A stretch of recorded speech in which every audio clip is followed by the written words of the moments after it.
In Psalms 23 verse 3, we see a very striking statement at the end. He says, for his name's sake. Now, to understand that, we need to go a little prior to that statement, where we see the psalmist speaking about how God will lead us, how God will guide us, how he makes us lie down. You see, everything that God does in our life is for his name's sake, so that when people look at you, they would recognize the God in you.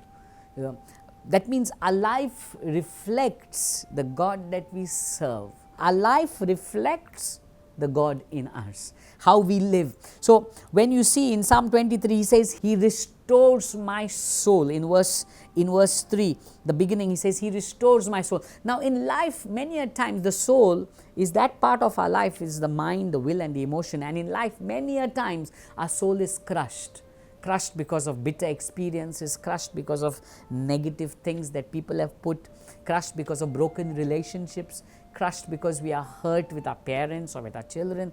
There are so many things that happen that destroy us on the inside.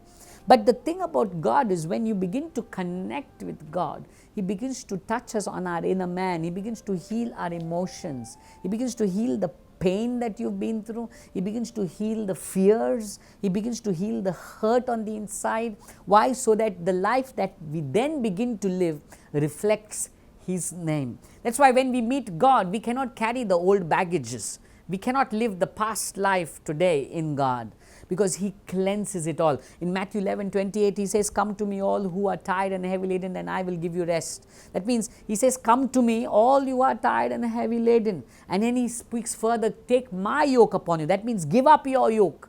Leave it down at the cross of Jesus. Leave it down at the feet of Jesus. Why? Because he wants to restore your soul. You see, God wants to restore your inner man. For what? For his name's sake. So that when people look at your life, they would immediately begin to say, that's the life I want to live. That's the life that reflects Jesus. He says, he restores my soul. He leads me in paths of righteousness. That means he leads me in places where I'm right with God and with man.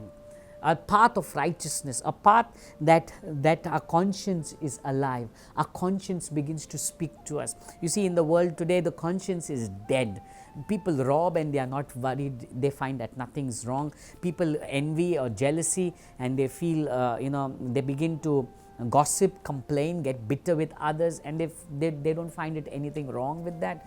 The conscience is dying in the world around. But when you connect to God, he begins to lead you in paths of righteousness, a life that would reflect him. So when we live on earth, people immediately identify you as a man who is reflecting God.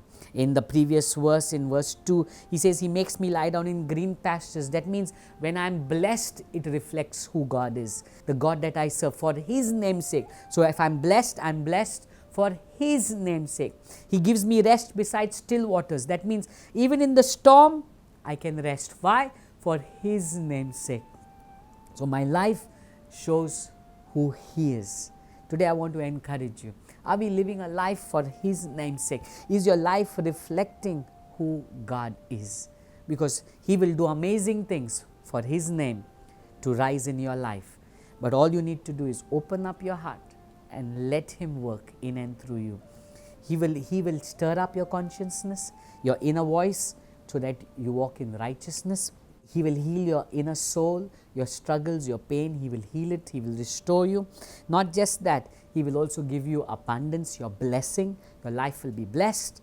But not just there. He doesn't just end there. He will also give you rest in the storm. Why? For his name's sake, that his life would be reflected through you. God bless you.